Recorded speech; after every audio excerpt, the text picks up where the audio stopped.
जी कहिए, किससे मिलना है? रोनी साहब को बोलो सीआईडी वाले आए। ठीक है। सोमवार की रात को विवेक का खून हो गया और हमें तुम पे शक है। क्या बकवास कर रहे हैं आप? भला मैं विवेक का खून क्यों करने लगा? अब इस क्यों का जवाब तो तुम्हें ही देना पड़ेगा। मैं विवेक के खून के बारे में कुछ नहीं जानता। ये तो अभी अभी आप लोगों ने बताया, वो मैं जानता हूँ। देखो, ज्यादा भोलेपन का नाटक मत करो। साफ साफ बताओ, विवेक को क्यों मारा तुमने? सर, मैंने विवेक का खून नहीं किया है, और वैसे भी उसके घर के बाहर सिक्योरिटी गार्ड थे, तो कोई कैसे उसके घर में घुसकर मार सकता है? सिक्योरिटी गार्ड्स कुछ नहीं कर पाए क्योंकि उन्हें कोई दिखाई नहीं। क्या मतलब? मतलब ये है कि एक ना दिखने वाला इंसान विवेक के घर में आया और उसने लाइट के जंक्शन बॉक्स के साथ कुछ छेड़छाड़ की, जिससे लाइट चली गई।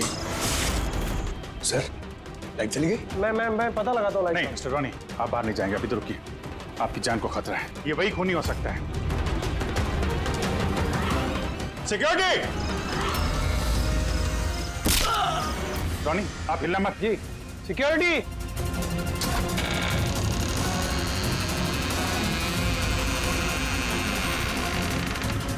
कौन है उधर? चल, चल, हैं? यहाँ पे? कौन है? कोई था यहाँ पे? कौन है? हैं? कोई दिखा? नहीं। रोनी, हिलना मत। सिक्योरिटी, लाइट ऑन करो। सर, मैं भाग जाता हूँ। देखो। Oh no, Pankaj!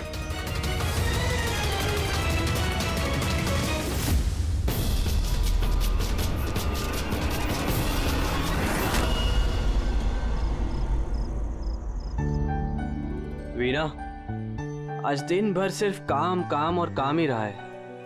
शरीर भी थक गया है, पूरी बॉडी दर्द दे रही है। विवेक, 24 घंटे सोचोगे तो बॉडी तो पेन होगा ना।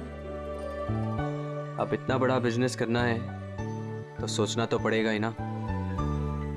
थोड़ा सोच समझ के काम करोगे तो दिमाग पे प्रेशर कम पड़ेगा ना। ये कोई गुड्डे गुड्डियों का खेल नहीं है जो चुटकी बजाते ही काम शुरू हो जाए और चुटकी बजाते ही खेल खत्म। समझ रही हो? ठीक है, एक काम करती हूँ, मैं लोकेश को बुलाती हूँ, वो तुम्हारी मालिश कर देगा अच्छे से। ठीक है? मालिश नहीं, बस गर्मा गर्म एक गिलास दूध मेरे लिए लेकर आ जाओ ताकि सारी थकान दूर हो जाए। अच्छा, तो अभी लेके आई। Please, thank you.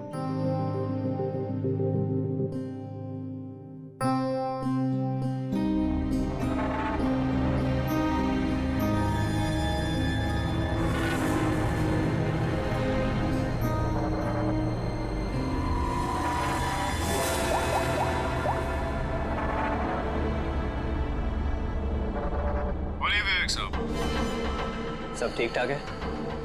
हाँ साहब, सब ठीक है, एकदम ट्रैक पे है। काम हो जाएगा ना? आपको जुबान दिया साहब, काम हो जाएगा। जो भी तुम्हें सही लगे वो सब करो, तुम्हें पूरी छूट है, मगर उसको फिक्स कर दो। आप चिंता मत करो साहब, वो तैयार हो जाएगा। उसको तैयार करना मेरे बाएं हाथ का काम है। गुड।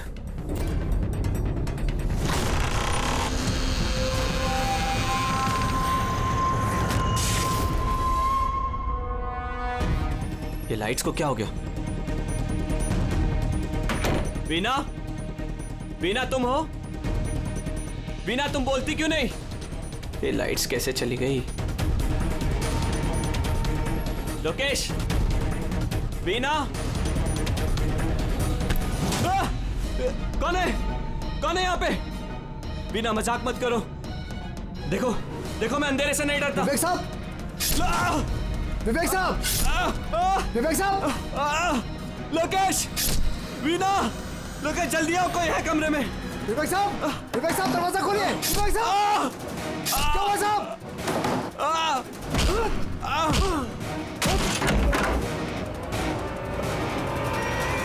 विवेक साहब!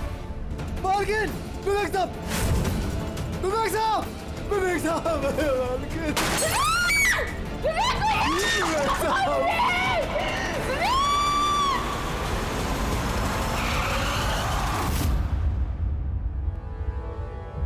सर, लगता है कई बार चाकू से वार किया है। ये देखिए, कटने का और चाकू घोंपने का निशान है। घाव के पैटर्न देख के लगता है कि ये घाव चाकू के नहीं है, किसी और चीज से खून किया गया है। ऐसा क्यों लगता है सर आपको? ये देखो, ये जो घाव के पैटर्न देख रहे हो एकदम बराबर बराबर है, एक ही साइज के, और ये ज़्यादा गहरे नहीं है। अगर चाकू का घाव होता तो बड़ा होता, गहरा होता, और ऐसे पैटर्न में नहीं बनता। मतलब सर चाकू जैसा ये कोई छोटा हथियार है और उसे बार बार मार के खून किया। लगता तो ऐसा ही है यार। आप कहाँ थे आप जब ये खून हो? साहब मैं नीचे अपने कमरे में था। जब विवेक साहब की चीखने की आवाज सुनी तो मैं दौड़ के ऊपर आया। साहब मैंने दरवाजा खोलने की बहुत कोशिश की, लेकिन दरवाजा अंदर से बंद था। विवेक साहब अंदर से जोर जोर से चिल्ला रहे थे, इसलिए मैं दरवाजा तोड़ के अंदर गया और मैंने देखा कि जब दौड़ के अंदर आए तो आपने खूनी को नहीं देखा यहाँ पे? यही तो अजीब है साहब, खूनी दिखा ही नहीं। दरवाजा बंद था अंदर से? हाँ साहब।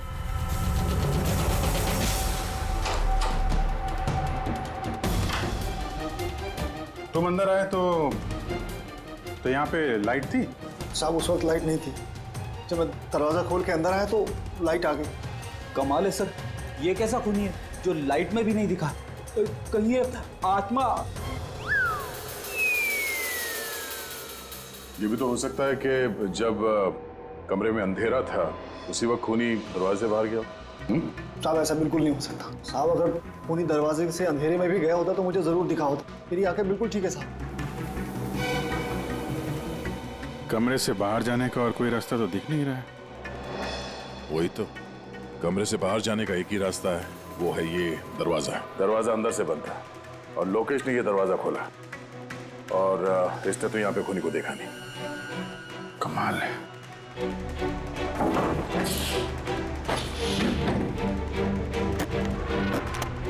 कि भी अंदर से बंद है, यहाँ से तो खूनी आ नहीं सकता। तो खूनी अंदर कैसे आया? और फिर बाहर जाते हुए किसी को दिखा नहीं? सर मेरी दादी एक भूतिया कहानी सुनाती थी। पंकज, एक तो ये कहानी नहीं है, हकीकत है, और ये भूतिया नहीं है। सर ये हकीकत है लेकिन भूतिया लगता है ना। कोई यहाँ पर आता है, बिना हथियार के खून करता है और चले जाता है। कहाँ से? जाने का तो यही एक रास्ता है, ये दरवाजा। लेकिन सर वीना तो सीढ़ियों से ऊपर आ रही थी, और अगर खूनी यहाँ से जाता तो उसे दिखता जरूर। कमाल है यार, ये लाइट का आना जाना, इसका कुछ ना कुछ कनेक्शन है इस केस के साथ। लाइट का जंक्शन बॉक्स कहाँ पे है?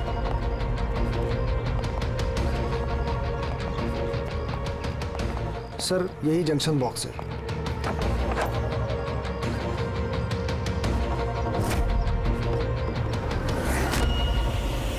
इधर आओ जरा। कल तुम ही ड्यूटी पे थे? मैं तो गेट पे था साहब। तुम्हारे गेट पे रहते कोई घर में घुस के खून कर गया, तुम्हें पता नहीं चला? देखिए साहब, मैं अपनी ड्यूटी पे अलर्ट रहता हूँ, ना कोई अंदर आया है ना कोई बाहर गया है। अलर्ट? तो क्या खूनी हवा में आया, हवा में गायब हो गया है? ये लाइट स्विच ऑफ किसने की थी यहाँ से?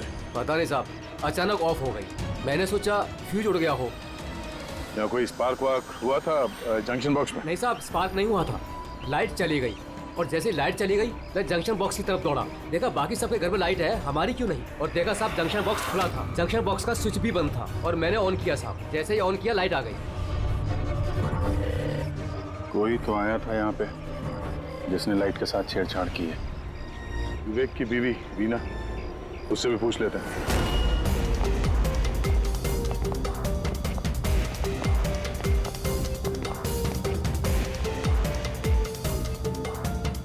वीना जी, हमें मालूम है ये बड़ा मुश्किल समय है आपके लिए, पर हम लोग भी थोड़े हैरान हैं कि यहाँ पे सबके रहते हुए विवेक का खून हो जाता है और किसी ने भी खूनी को देखा नहीं। सर इस बात का जवाब मेरे पास भी नहीं है। मैं खुद हैरान हूँ, खूनी कहाँ से हवा बनकर आया और कहाँ चला गया। मैं मेरे बच्चों को क्या जवाब दूंगी सर, उन पर क्या बीतेगी। हिम्मत रखो, समय के साथ साथ बच्चे भी समझ जाएंगे। आप कौन है? सर मैं विवेक का बिजनेस पार्टनर हूँ। मेरा नाम राकेश है और मैं अभी जापान से लौटा हूँ। किस सिलसिले में जापान गया था? सर एक बिजनेस के मामले में गया था। क्या बिजनेस क्या करते हैं? सर विवेक और राकेश एक जापान में ऑयल बेसिन का बिजनेस शुरू कर रहे थे, जापान की सी में। जॉइंट वेंचर था इंडिया और जापान में। दोस्त तो गया ही, पता नहीं अब इस कंपनी का क्या होगा? विवेक की किसी से कोई दुश्मनी थी क्या, या आजकल कुछ स्ट्रेस में हो, कोई धमकी भरे फोन, ऐसा कुछ? नहीं सर, कभी किसी की धमकी या फिर कुछ ऐसा उन्होंने नहीं बताया, लेकिन वो जापान की डील को लेकर काफी टेंशन में रहते थे।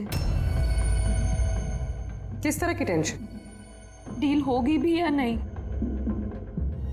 लेकिन सर एक बात और थी। क्या? सर कुछ दिन पहले विवेक एक बहुत अजीब आदमी से मिले थे। अरे आप चिंता मत करो, आपने मुझ पर भरोसा किया, अपना वादा पूरा किया, अब मैं भी आपका वादा पूरा करूंगा। पुलिस को भनक भी नहीं होनी चाहिए।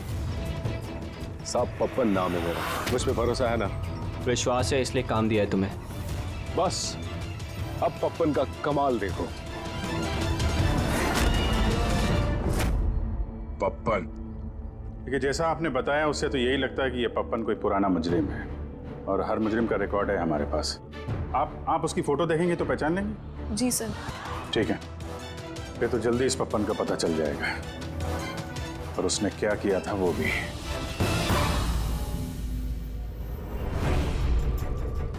आप लोगों का शक एकदम सही बस, ये खून चाकू से नहीं हुआ।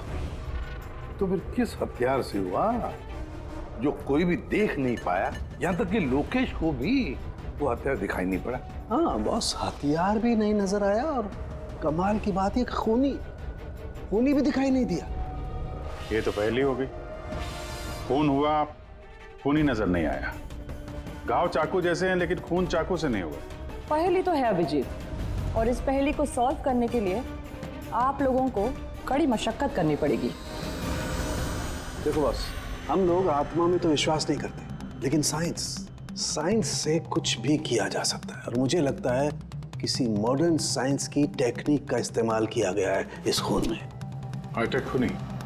हाईटेक ही हो सकता है, वरना ना दिखने वाले खूनी को लाइट्स ऑफ करने की क्या जरूरत है?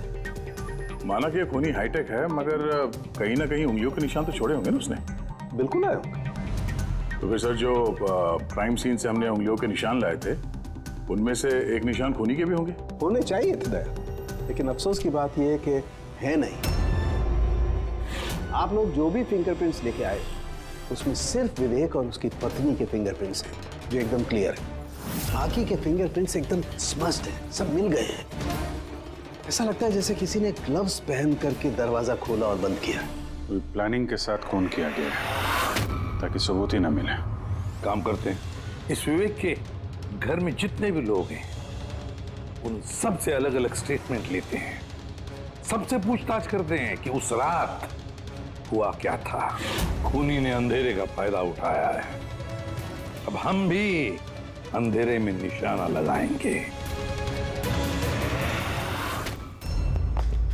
सर, जब ये खून हो रहा होगा तो वो खूनी अंदर ही होगा सर। जैसे ही बीना बाहर गई उसने खून कर दिया। ये थ्योरी हो सकती है पंकज, अगर लाइट नहीं गई होती तो फिर सब दो खूनी होंगे, एक लाइट ऑपरेट कर रहा होगा और अंदर खून कर रहा होगा। मगर जिसने लाइट ऑफ करी वो कहाँ था? वहां पे तो गार्ड खड़ा था, उसने बोला ना उसने किसी को अंदर आते देखा ना कोई बाहर गया। सर लेकिन जब वीना बाहर गई थी तो उसने दरवाजा खुला हुआ देखा था सर, तो हो सकता है कि दरवाजे के ऊपर उसकी उंगली के निशान हो। खूनी यहाँ भी चालाक निकला। सारुके साहब ने बताया ना, यहाँ कमरे के अंदर हमें एक भी फिंगरप्रिंट्स नहीं मिले, एक भी। उसने हैंड ग्लव्स पहने होंगे सर, इसलिए शायद नहीं मिले। हैंड ग्लव्स तो पहने ही होंगे। विवेक की बॉडी यहाँ पड़ी थी, मतलब यहाँ कहीं खड़ा होगा। 1 मिनट यहाँ खड़े होना जरा पंकज। खूनी जब अंदर आया तो दरवाजा खुला हुआ था। जैसे ही लाइट गई खूनी अंदर आया, उसने दरवाजा बंद किया, अंधेरे में उसने विवेक का खून कर दिया। क्योंकि जब लोकेश आया था तो ये दरवाजा अंदर से बंद था। हाँ सर, खूनी अंदर ही होगा सर। करेक्ट। और जैसे ही लोकेश दरवाजा खोल के आया, खूनी चुपके से यहाँ से निकल गया। लेकिन अगर खूनी यहाँ से गया है तो लोकेश तो यहीं कहीं खड़ा था, उसे तो दिखना चाहिए था ना खूनी। लोकेश का कहना है उसने सिर्फ यहाँ पे विवेक की बॉडी देखी थी, खूनी उसे नजर नहीं आया। सर ये लोकेशन है, ये झूठ बोल रहा है सर। लगता तो नहीं है। इंटरोगेशन में अच्छे अच्छे झूठ बोलने वाले ना लड़खड़ाने लगते हैं, उनकी जबान कांपने लगती है। ऐसा लगता नहीं है वो झूठ बोल रहा है। तो फिर कौन है ये आदमी? वीना ने उसे महसूस किया, लोकेश ने उसे महसूस किया, लेकिन देखा नहीं।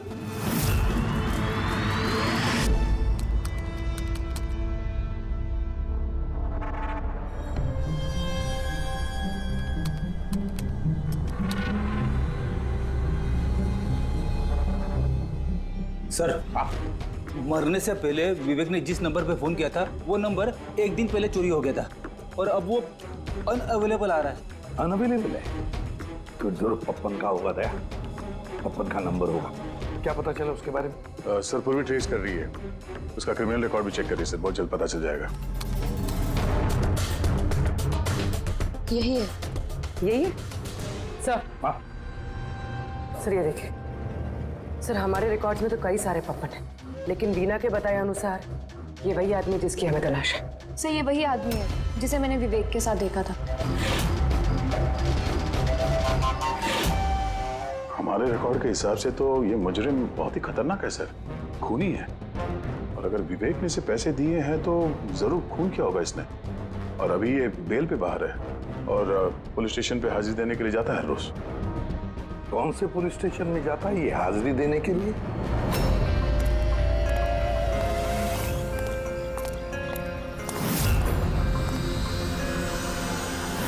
सर यहां से पास हो गया।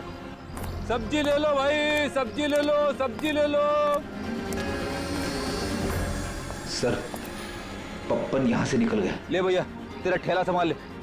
उसको उधर ही रोक के रख, चाहे वो रोए या हंसे तुम उसकी चिंता मत कर। जब तक वो हमारे पास है बाजी हमारे हाथ में है। तुम लोग मेरा इंतजार करो और कुछ भी गड़बड़ हुआ ना तुम में से किसी को नहीं छोड़ूंगा मैं। ये चिड़ी का गुलाम तुम्हारी तरफ गया था, देखना जरा।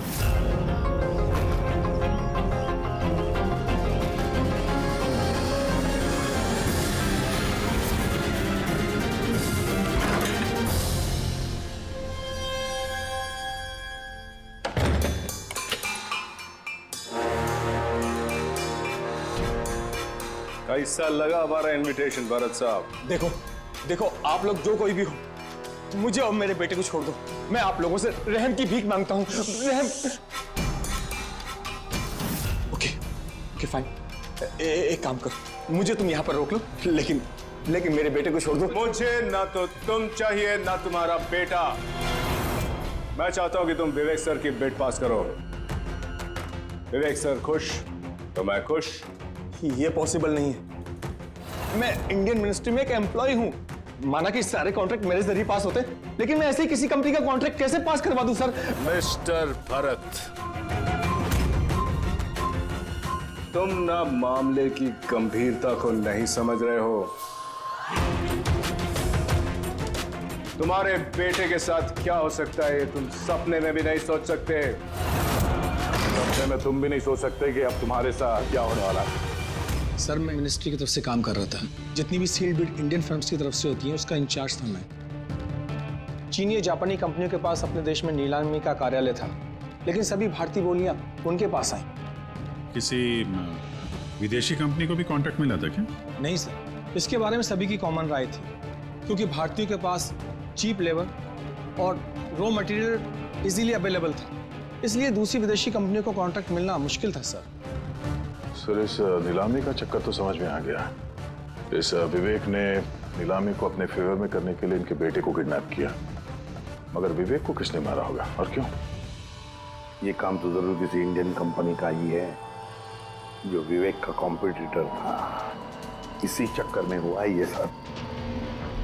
वो लिस्ट लाए ना आप, जो विवेक के अलावा इंडियन बिडर्स थे? ये सर, जैसा आपने कहा था आपके अकॉर्डिंग ये मैंने लिस्ट तैयार की है।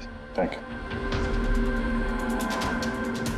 कार्तिक, विवेक, इन दोनों के अलावा राकेश, प्रमेश, शिवानी, रोनी और नवीन।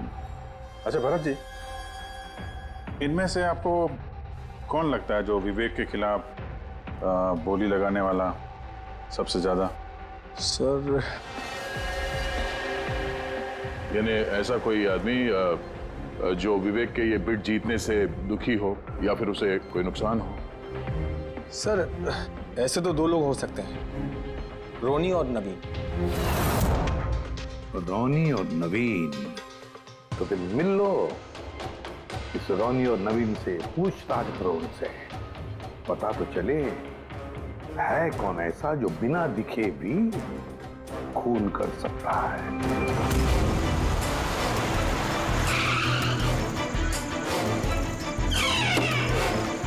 जी कहिए, किससे मिलना है?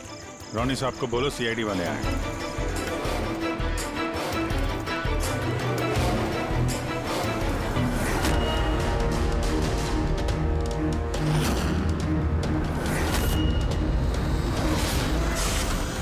सर लाइट चली गई? मैं पता लगाता हूँ नहीं लाइट। मिस्टर रोनी, आप बाहर नहीं जाएंगे, अभी तो रुकिए, आपकी जान को खतरा है, ये वही खूनी हो सकता है। सिक्योरिटी! रोनी आप हिलना मत। सिक्योरिटी!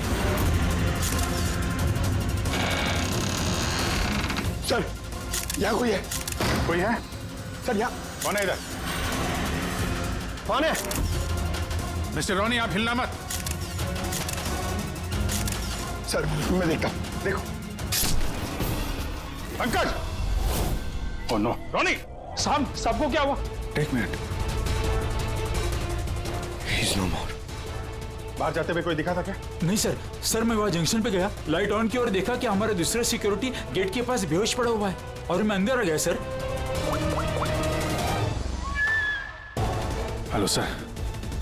सर हम रोनी को बचा नहीं पाए। He's dead. ऐसा कैसे हो सकता है अभिजीत? खून तुम्हारे सामने हुआ और तुम कह रहे हो कि तुमने खूनी को देखा तक नहीं? हाँ सर, पहले तो हम सुनी सुनाई बातों पे यकीन कर रहे थे, पर यहाँ तो हम लोग वहाँ मौजूद थे सर, कोई नहीं दिखा। मतलब विवेक के खून की जैसा? हाँ सर। ये किस तरह का खूनी है सर, जो है मगर दिखाई नहीं देता? वही तो। पर इतना पक्का है कि मैंने वहाँ पे कुछ शैडो जैसी देखी थी, कुछ अजीब सी, आई मीन एक्सप्लेन करना मुश्किल हो रहा है मगर। सारुण के यार, फोटो से कुछ पता चल रहा है तुझे? बॉस लगा हुआ तो हूँ, शायद कुछ हाथ लग जाए, लेकिन एक बात पक्की है, ये खून भी वैसे ही हुआ है जैसे इससे पहले को खून हुआ है। ये देखो, बस ये देखो, यहाँ फोटो में ये हल्की सी रोशनी में ये कुछ आकृति दिखाई दे रही है, शैडो जैसी, बिना आकार के। ये क्या है ये समझ में नहीं आ रहा है। सालू के साथ मैं पहले से कह रहा था, ये जरूर कोई आत्मा है।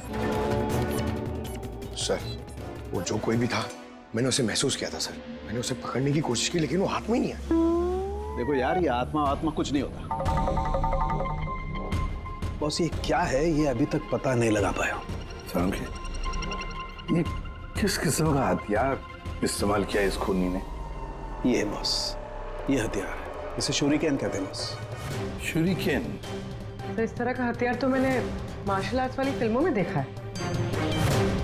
अरे इसे तो वो निंजाज यूज करते हैं, वो निंजा।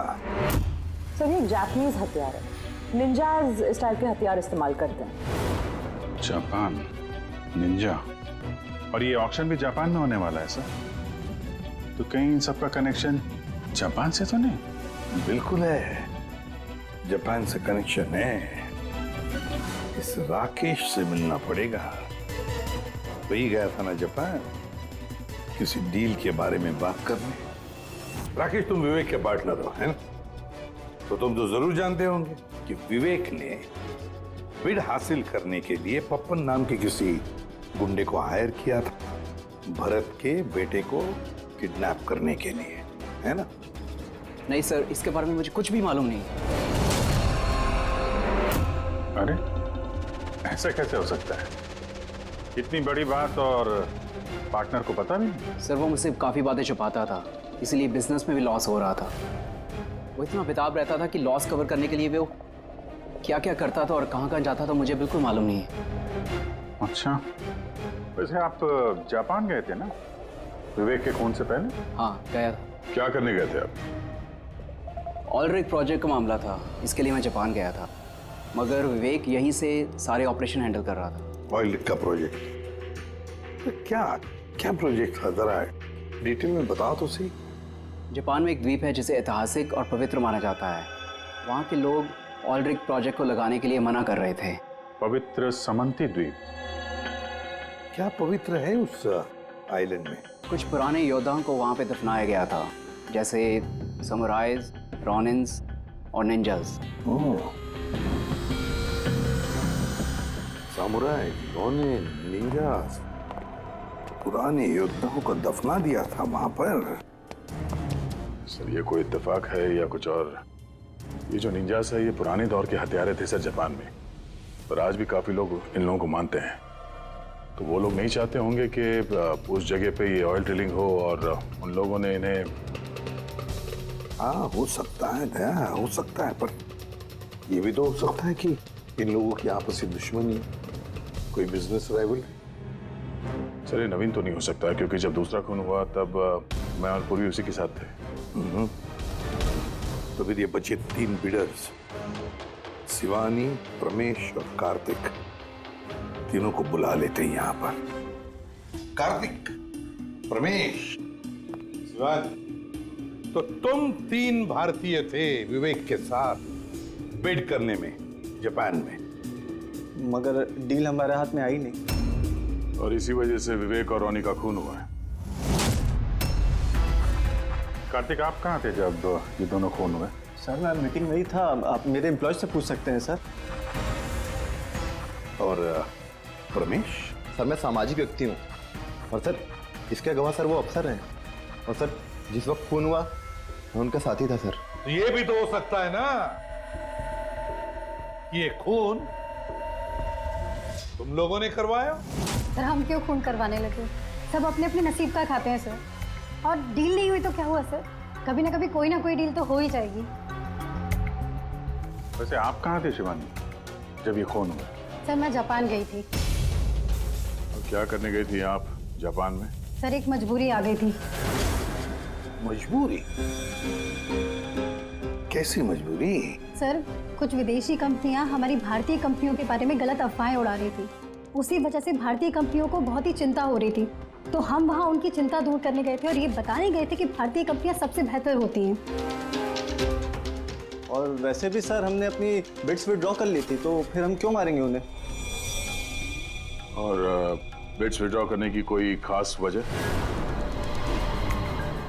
सर वजह सर ये थी कि हम लोग अपनी जिंदगी में सर टेंशन नहीं चाहते हैं, और सर हम लोग किसी भी तरह का कोई रिस्क नहीं चाहते हैं। सर हम लोग को सर जो भी मिल रहा है सर हम उतने में खुश हैं।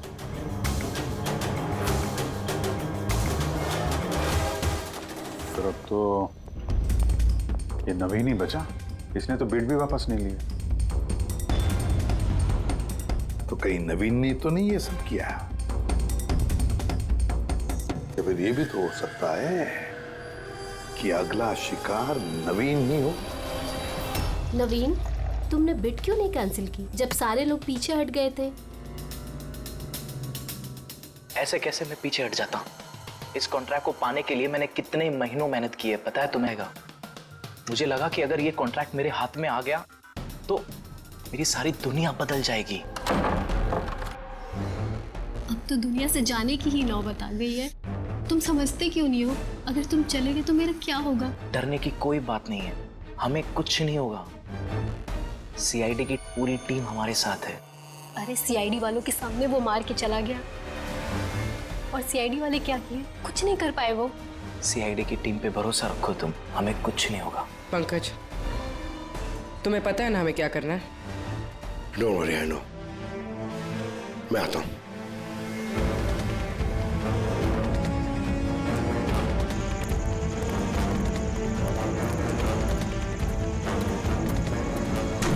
ये है वो जंक्शन बॉक्स जिसकी वजह से सारा पंगा हो रहा है। मैं देखता हूं ये कौन है। ये जगह सही है।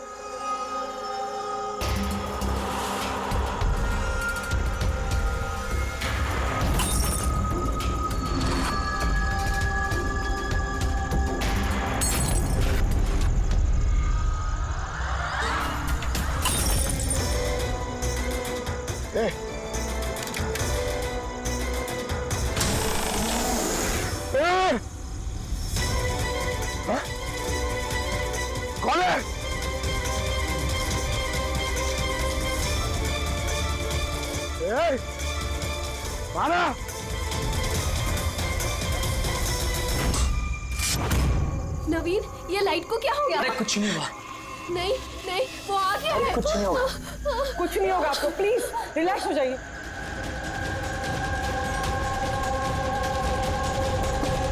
रिलैक्स हो जाइए। नवीन, सामने आओ, वो तुम्हें मार डालेगा। अरे नहीं। कौन है यहाँ पे?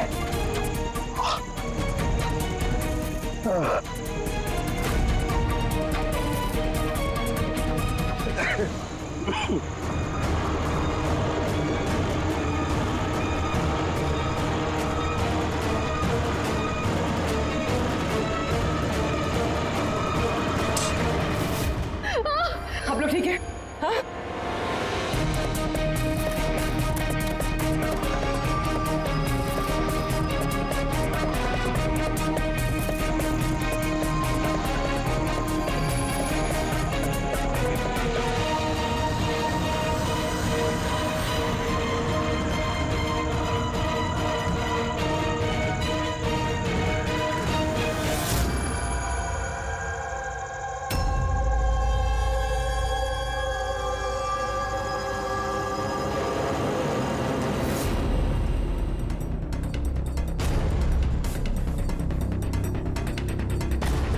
सर, मैंने वहां पर 6 गोलियां चलाई थी।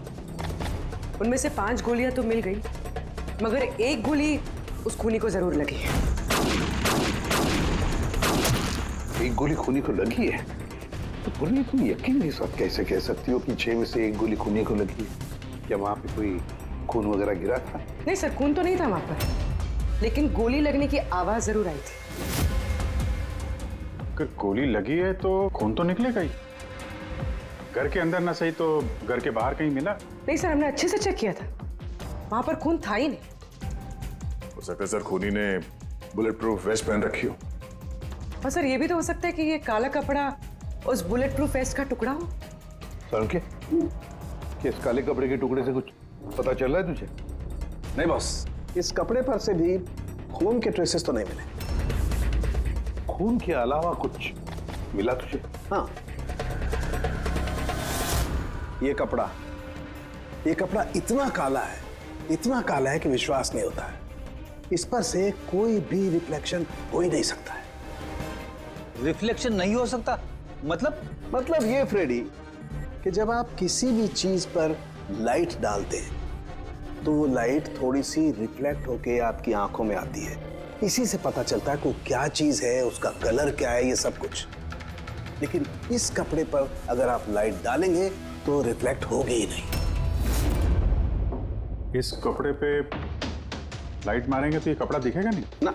मैं दिखाता हूं, ये देखो, ये यहाँ पर ये लाइट है। अब हम इसे ट्रैवल करते हैं इस कपड़े पर, और ये देखो लाइट गायब।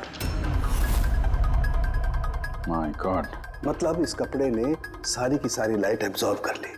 और ये देखो, कपड़े से बाहर आए तो फिर से लाइट दिखाई देना शुरू हो गई। अजीब कपड़ा है, पूरी लाइट एब्जॉर्ब कर लेता है। पता ही नहीं चल रहा था कपड़ा है कि नहीं। के नवीन की जान को खतरा है, जो भी है जल्दी बता दे। बॉस, मैं जानता हूं कि ये क्या है और खून कैसे हुआ है।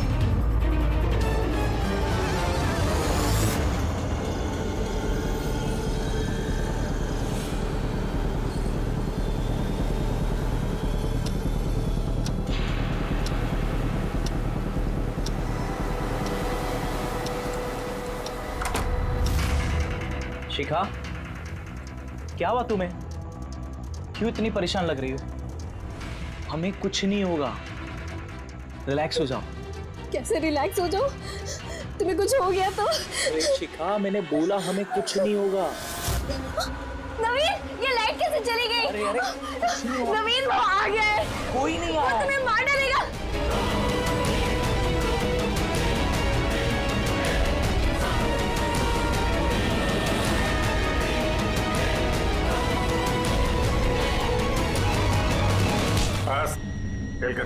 एक गिलास दूध अपने हाथों से लेकर आ जाओ, सारी थकान दूर हो जाएगी। अच्छा, अभी लेकर आती हूँ। Please, thank you.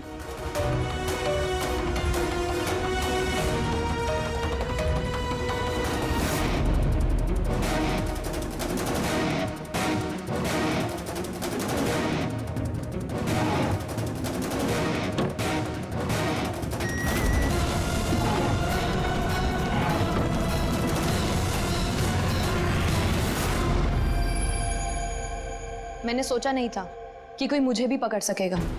हमने भी नहीं सोचा था कि एक पत्नी अपने पति का खून कर देगी। अपराधी चाहे जितना दिमाग लगाकर अपराध को अंजाम दे, कहीं ना कहीं उससे कोई ना कोई गलती हो ही जाती है। मैंने तो कोई गलती नहीं करी, फिर भी आप लोगों ने मुझे पकड़ लिया। नहीं, गलती हुई तुमसे। ये कपड़ा पहन के तुमने बहुत अकलमंदी दिखाई थी, लेकिन इस कपड़े का टुकड़ा हमें खिड़की में से मिल गया। और खिड़की पे फंसा हुआ वो कपड़ा हमारे लिए सबूत बन गया, और उसी कपड़े की वजह से तुम हमारे पकड़ में आ गई। ये कैसा कपड़ा है सर? मैंने इसके बारे में पहले सिर्फ सुना था बॉस। मुझे पता नहीं था कि इसका इस्तेमाल किया जा सकता है, वो भी इस तरीके से। इसे जिस जिस व्यक्ति ने बनाया उसने अपने हिसाब से इसको नाम दिया, लेकिन एक बात पक्की है, ये दुनिया की सबसे ज्यादा काली चीज है। मैं तो कुछ समझा नहीं। सीधे तरीके से ये बात है फ्रेडी कि अगर इस कपड़े का कोई सूट बना करके पहन लेगा, वो व्यक्ति आपको दिखाई नहीं देगा तब तक जब तक कि उसके आसपास की सारी लाइट्स एलिमिनेट ना हो जाए।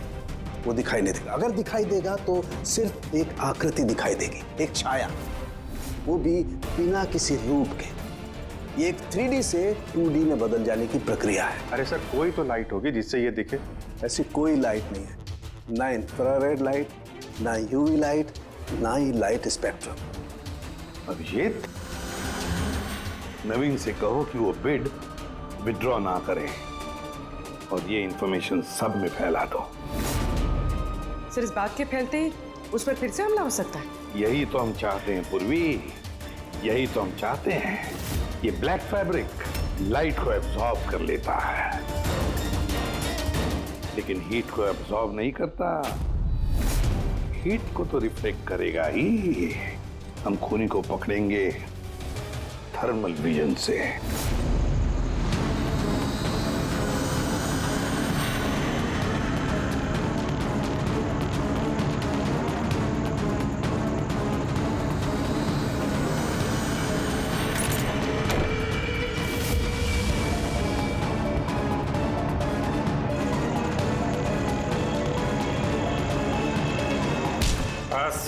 खेल खत्म। किस तरह से इस काली ड्रेस की वजह से तुम्हारा खेल खत्म हो गया? हाँ?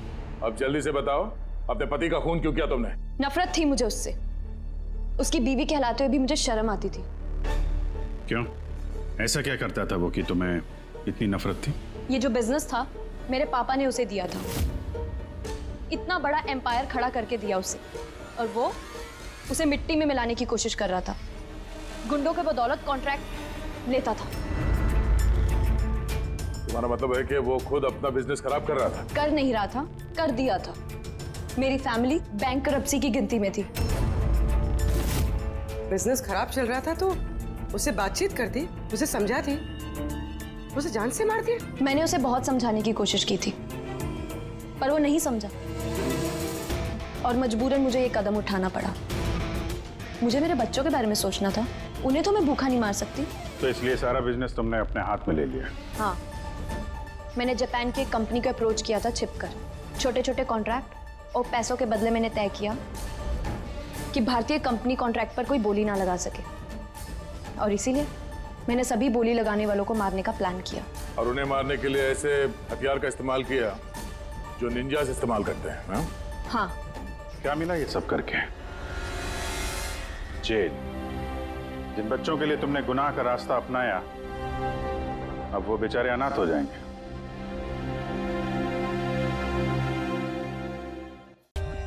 For more updates, subscribe to our channel, click the show links and enjoy watching the videos.